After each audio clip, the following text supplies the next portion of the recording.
ఇది వచ్చేసి 4-stroke వాళ్ళ RFX కెమికల్ అండి, 2 కాంపోనెంట్స్. ఇది మిక్స్డ్ రేషియో వచ్చేసి 20 లీటర్ 20 kg వస్తుంది. ముందుగా మనము లిక్విడ్ని బకెట్లో పోసుకోవాలి. ఇది వచ్చేసి లిక్విడ్లో పౌడర్ని మిక్స్ చేసుకోవాలండి. 4.8 లీటర్ పౌడర్ లిక్విడ్లో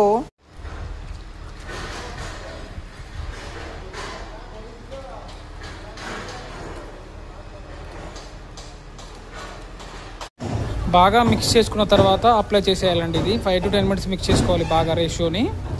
మనం అప్లై చేస్తుంది వచ్చేసి విల్లాలోని వాటర్ బాడీ అండి. ఇది ముందుగా వాటర్ బాడీని పైప్ లైన్ వేసిన తర్వాత చిప్పింగ్ చేసుకోవాలండి. బాగా ఆ లూజ్ పార్టికల్స్ ఏమైనా ఉన్న తర్వాత డస్ట్ని క్లీన్ చేసుకున్న తర్వాత మనం ఒకసారి చిప్పింగ్ చేసుకున్న తర్వాత బాగా క్లీన్ చేసుకోవాలండి. ఆ క్లీన్ చేసుకున్న తర్వాత ఒకసారి బ్లోవర్ తోటి డస్ట్ గిస్ట్ ఉంటే జస్ట్ చిన్న చిన్న పార్టికల్స్ మొత్తం వెళ్ళిపోతాయండి. ఆ తర్వాత క్లీన్ చేసుకున్న తర్వాత లైట్గా వాటర్ చల్లుకొని మనం కోటింగ్ స్టార్ట్ చేయాలండి. ఇప్పుడు వచ్చేసి ఇది RFX కోటింగ్ స్టార్ట్ చేసాము.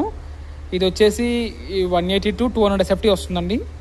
ఇది బ్యాగ్ వచ్చేసి 25 kg బ్యాగు, 15 kg పౌడర్ వస్తుంది, 4.8 లీటర్ లిక్విడ్ వస్తుందండి. ఓకే, థ్యాంక్ యూ అండి.